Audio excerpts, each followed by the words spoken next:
di langkahmu serta hidupmu. Genggamlah batu kini juga nanti, harapan di hatiku bawa diriku selamanya.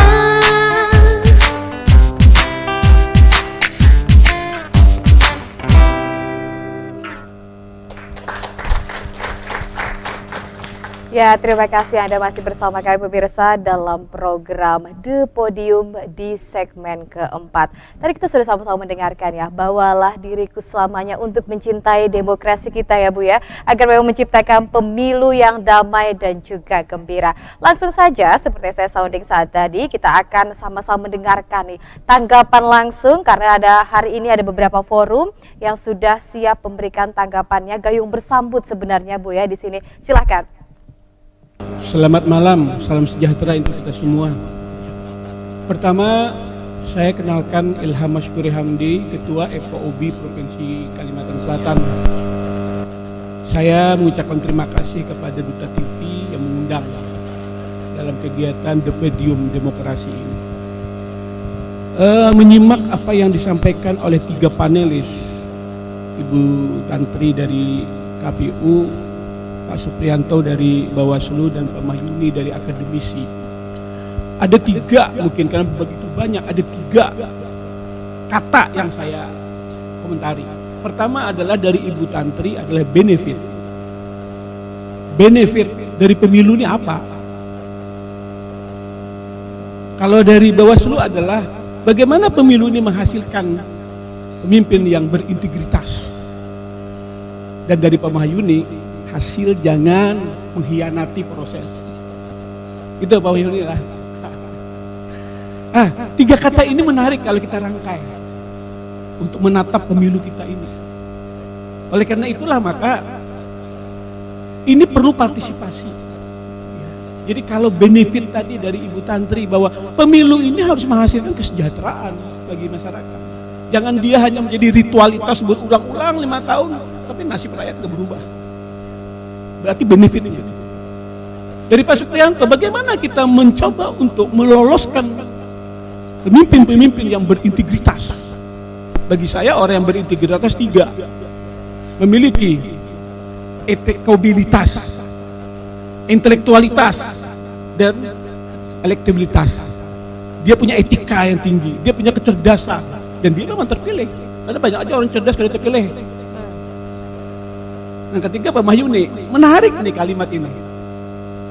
Hasil jangan mengkhianati proses. Begitu berat menurut saya beban dari terutama yang berdua ini, penyelenggara pemilu ini. Karena kenapa? Karena bagi saya pemilu 2024 lebih berat daripada 2019. Kenapa? Saya menilai secara pribadi. Kalau dulu yang kita hadapi adalah pembelahan politik identitas. Sekarang yang kita hadapi adalah proses bagaimana kita menghargai etika. Jangan sampai etika ditutupi oleh hukum yang bersifat formal. Padahal kan tata nilai itu, nilai tertinggi adalah etika, baru hukum, baru adat istiadat. Jangan sampai etika ditundukkan oleh hukum. Begitu beratnya, saya merespon tadi dari Ibu Andi, bagaimana peran dari tokoh masyarakat, dari kelompok civil society. Karena itu saya laporkan, FKUBI sudah melaksanakan beberapa kegiatan yang untuk mendorong pemilu. Kemarin di Mahaligai Pancasila, dialog dengan tokoh agama dengan menghadirkan staf ahli kepresidenan. Tanggal 16 nanti kita akan ada di desain dialog tentang kepemiluan dan nilai-nilai keagamaan. Mungkin kita menghadirkan nanti dari MUI dan tokoh agama, dan nanti tanggal 23 itu juga kita akan dialog dengan menghadirkan pembicara Dr. Ihsan Ali Fauzi dari Paramadina. Jadi insya Allah Ibu Andri kita mendorong terus. Bagi saya sebetulnya tadi tantangan tuh enggak lagi saya melihat ada pembelahan, enggak ada lagi persoalan agama, politik identitas, tapi persoalannya adalah persoalan etika yang coba untuk diredam dengan alasan hukum formal. Dan ini menarik nanti persoalannya. Tadi Pak Mahyuni sedikit menyinggung proses ini gitu ya. Itu dengan karena karena bersikap sangat akomodatif gitu ya, itu nanti ya boleh taruh. Gimana ini persoalannya? Nilai etika nanti dilanggar terus. Saya kira itu aja. Saya tidak bertanya, tapi bagaimana tanggapan para panelis ini. Makasih. Terima kasih. Kita berikan tepuk tangan yang meriah untuk Bapak Ilham dari FKUB begitu. Karena tadi sudah dijelaskan juga ada yang sudah dilaksanakan dialog dan ada tanggal-tanggalnya ke depan begitu ya. Kita kumpul dulu ya Pak ya. Selanjutnya yang ingin bertanya atau memberikan tanggapan silakan Bapak. Assalamualaikum warahmatullahi wabarakatuh. Selamat malam, salam sejahtera untuk kita semua. Salam, Om Swastiastu, Namo Buddhaya, salam kebajikan. Yang terhormat, Ibu dan Bapak para narasumber, para rekan yang hadir di kesempatan acara di The Podium di Duta TV. Ada beberapa hal sih, mungkin tanggapan. Oh iya, mohon maaf. Kami Didit dari Ketua Forum Koordinasi Pencegahan Teroris FKPT Kalimantan Selatan. Jadi menarik sih dengan tema yang disampaikan pada malam hari ini, yaitu pemilu damai dan happy ya, bahagia. Ini sebenarnya adalah sebuah keharusan sih, pelaksanaan pemilu ini harus damai dan bahagia.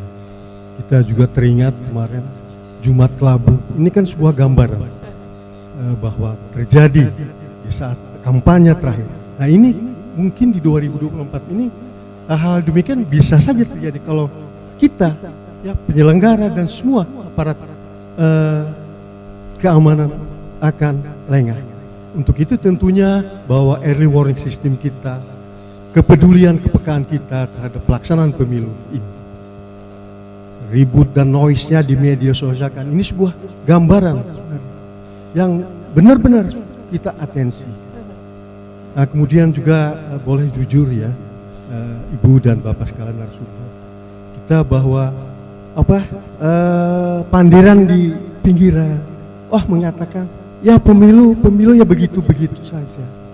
Itu kekhawatiran. Dan mereka sebenarnya menginginkan bahwa ada netralitas yang benar-benar dibangun. Baik itu KPU, baik itu Bawaslu. Bawaslu juga harus ada kemampuan, keberanian. Nah ini sebenarnya tuntutan dari kami masyarakat. Kami selain ketua FKPT juga ketua IKASBA. Kami selalu mensupport setiap kegiatan-kegiatan ikatan kekeluargaan antar suku bangsa yang terdiri dari 33 etnis yang ada di Kalimantan Selatan. Kami selalu menyuarakan, menyampaikan, coba kita laksanakan pemilu ini. Bagaimana Banua kita aman, damai. Nah ini selalu kami ingatkan. Dan oleh para tokoh etnis suku ini sangat respon sekali. Nah itu tadi harapan mereka. Coba benar-benar dari di level atas, di level penyelenggara, level pengawasnya harus netralitas. Nah kemudian juga ada hal yang perlu yang kita kita perhatikan, potensi radikal dan terorisme yang kemungkinan muncul di pemilu di 2024. Ya, kemudian kayak propaganda, hoax dan disinformasi yang di pemilu 2019 juga muncul. Ini kemungkinan juga akan muncul di 2024 ini. Ya, artinya propaganda jauhi TPS, tidak mencoblos. Nah ini kan salah satu untuk bagaimana sih tentunya akan melemahkan APD. Kemudian juga bisa saja si politik identitas ya Ibu ya, yang perlu juga kita perhatikan. Kemudian aksi teror, karena ini adalah kegiatan nasional, kegiatan yang luar biasa di pemilu ini. Kemungkinan artinya dari pelaku-pelaku terorisnya mereka akan mengganggu pelaksanaan kegiatan ini. Itu yang tentunya yang kita jadi harapkan untuk bagaimana aparat keamanan, kemudian pihak penyelenggara kita selalu menjaga, khususnya di 14 Februari di 2024. Nah ini khawatir ya, para ex-napiter yang mungkin saja berkeliaran, mereka akan bikin gaduh di 14 Februari. Mungkin itu yang bisa kami sampaikan. Terima kasih. Assalamualaikum warahmatullahi wabarakatuh. Waalaikumsalam warahmatullahi wabarakatuh. Kita berikan tepuk tangan untuk Pak Didit FKVT begitu. Bicara soal netralitas penyelenggara, tadi sebutkan bahwasanya pemilu yang begitu aja ya Pak, itu yang dipertanyakan, dan juga keamanan Bu di pada pemilu 2024. Satu lagi kita tampung dulu, silakan dari FKDA. Mohon berdiri ya Pak ya. FKDA mohon izin. Baik. Bismillah, terima kasih. Assalamualaikum warahmatullahi wabarakatuh. Perkenalkan, nama saya Agus Teguh Arifianto dari Forum Kewaspadaan Dini Masyarakat Kalimantan Selatan. Terima kasih. Seperti sama-sama telah kita ketahui bahwa proses pemilu sekarang telah sampai pada tahap sosialisasi yang dimulai pada tanggal 28 November 2023 dan akan berakhir pada tanggal 10 Februari 2024. Seperti saya kutip tadi pernyataan Ibu Ketua KPU Provinsi Kalimantan Selatan bahwa setiap caleg pasti ingin menang, tapi yang ingin kita garis bawahi di sini, menang boleh, tapi jangan melanggar norma dan peraturan yang ada, terutama peraturan hukum. Dalam hal ini kita sudah melihat pada saat sosialisasi banyak sekali bertebaran APK-APK yang kami nilai melanggar Per KPU nomor 20 tahun 2023. Kami berharap dalam hal ini pihak Bawaslu berani tegak lurus untuk menegakkan peraturan KPU tersebut. Jangan sampai peraturan KPU itu diibaratkan macan kertas, tegas di tataran teori tapi lemah di tataran praktik. Terima kasih atas perhatian. Wassalamualaikum warahmatullahi wabarakatuh. Waalaikumsalam warahmatullahi wabarakatuh. Baik. Terima kasih Bapak Agus Teguh dari FKDM begitu ya. Tadi ada 3 pertanyaan nih, ada 3 tanggapan, ada 3 sanggahan juga. Mungkin kita kepada Ibu Andi dulu nih Pak. Bu, menanggapi soal tadi disebutkan benefit, kemudian juga ada pemimpin yang berintegritas atau mungkin hasil yang tidak mengkhianati proses dan lain sebagainya. Silakan ke Ibu Andi dulu.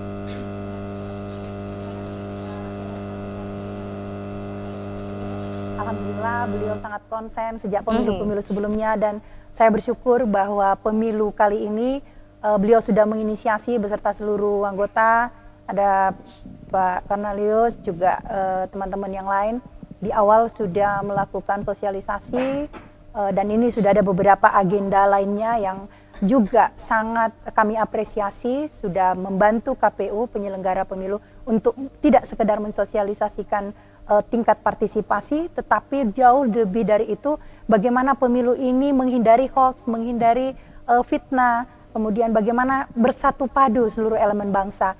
Ini luar biasa buat kami, satu apresiasi dan satu keinginan besar, keinginan luhur untuk menjadikan pemilu ini benar-benar terlaksana dengan berintegritas, damai dan bahagia. Ya, saya katakan tadi bahwa kami penyelenggara khususnya KPU sebagai penyelenggara teknis berjuang betul-betul karena ini pemilu yang tidak mudah. Kita tidak punya role model dimanapun di belahan dunia manapun melaksanakan pemilu serentak, memilih legislatif dan eksekutif dalam satu event yang sama di hari yang sama. Kemudian dalam beberapa waktu selanjutnya otomatis akan ada masa beririsan, kita melakukan pilkada. Ini sesuatu yang tidak mudah, tetapi ini adalah konsekuensi hukum dari keputusan yang telah dibuat oleh DPR kita untuk melaksanakan pemilu serentak. Tentunya dalam kondisi yang tidak mudah, segala model, segala situasi dan kondisi tentunya sudah dipikirkan dan dipertimbangkan dengan matang.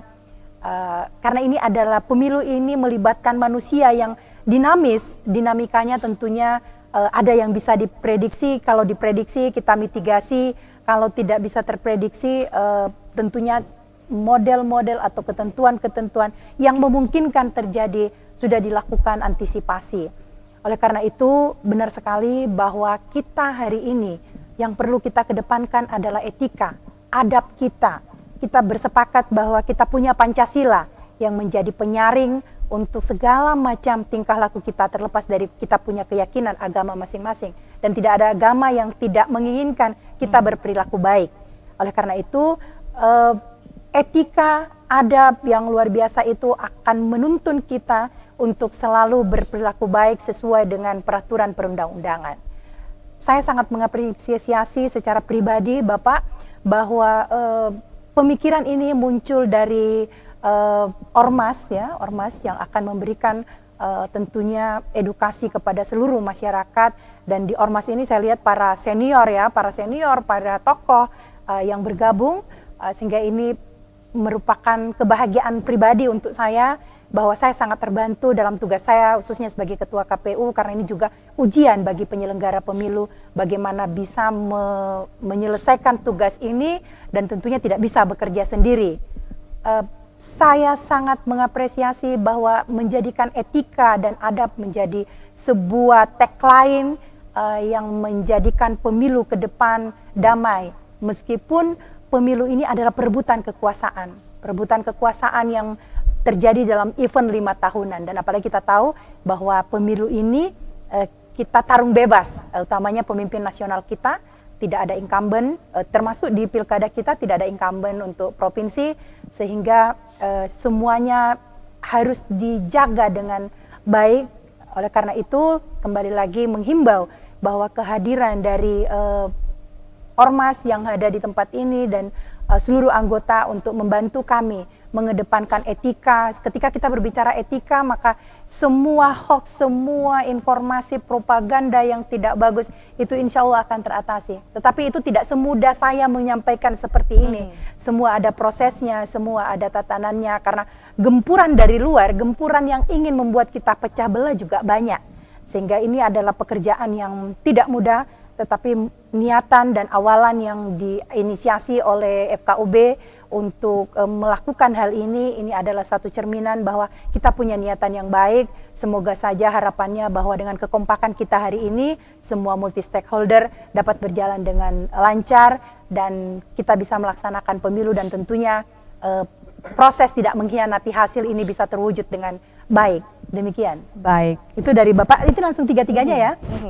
Kemudian tadi Pak Didit Ketua Forum Koordinasi Pencegahan Teroris dan juga sekaligus Ketua IKASBA. IKASBA juga kita sudah pernah deklarasi pemilu damai, alhamdulillah, dan Pak Didit juga sebagai tokoh dalam hal ini, alhamdulillah, mitigasi terhadap ragam persoalan dan kemungkinan penyusupan terhadap pelaksanaan pemilu tidak bisa kita hindari, tentunya mitigasi akan dilakukan.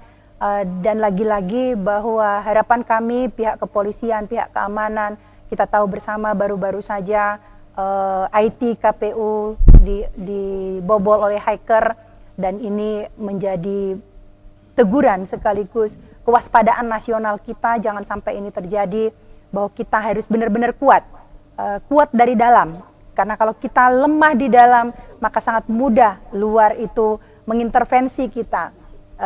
Harapannya bahwa ketika kompak kita semuanya, insya Allah semua bisa teratasi. Apa kurang cerdasnya orang-orang yang ada di Indonesia Raya ini? Apa kurang banyaknya orang-orang pintar dan beradab di Kalimantan Selatan? Saya kira dengan kekompakan, kita perlu kompak dan perlu media yang mempersatukan semua itu. Mudah-mudahan dengan adanya mitigasi yang baik, mitigasi yang secara dini kita lakukan, semuanya bisa teratasi. Dan tentunya harapan kami, doa seluruh masyarakat Kalimantan Selatan bisa membersamai kita untuk melaksanakan pemilu damai dan bahagia.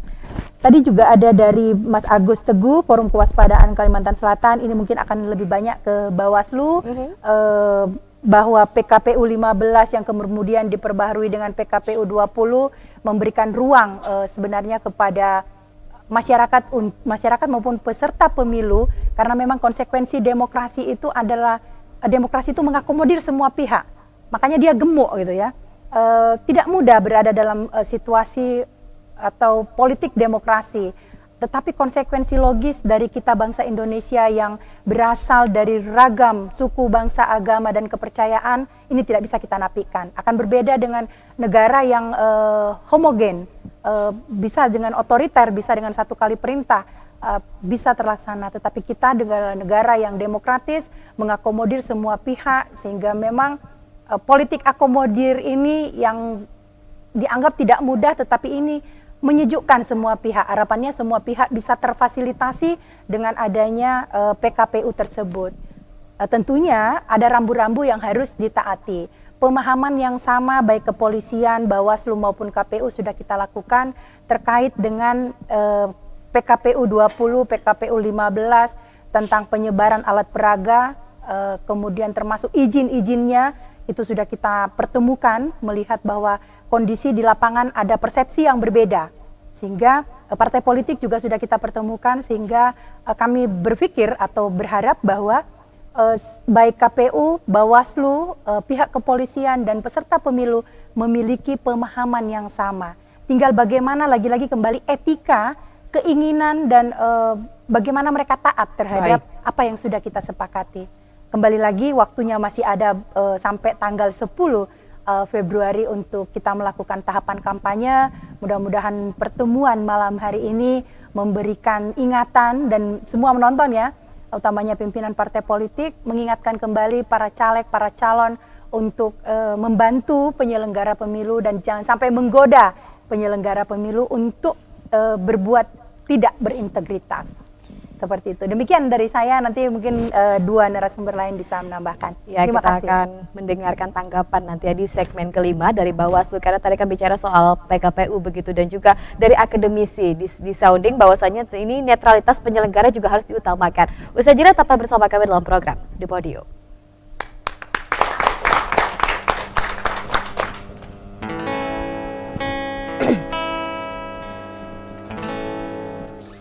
Segampang itu ku mencari penggantimu, tak segampang itu ku menemukan sosok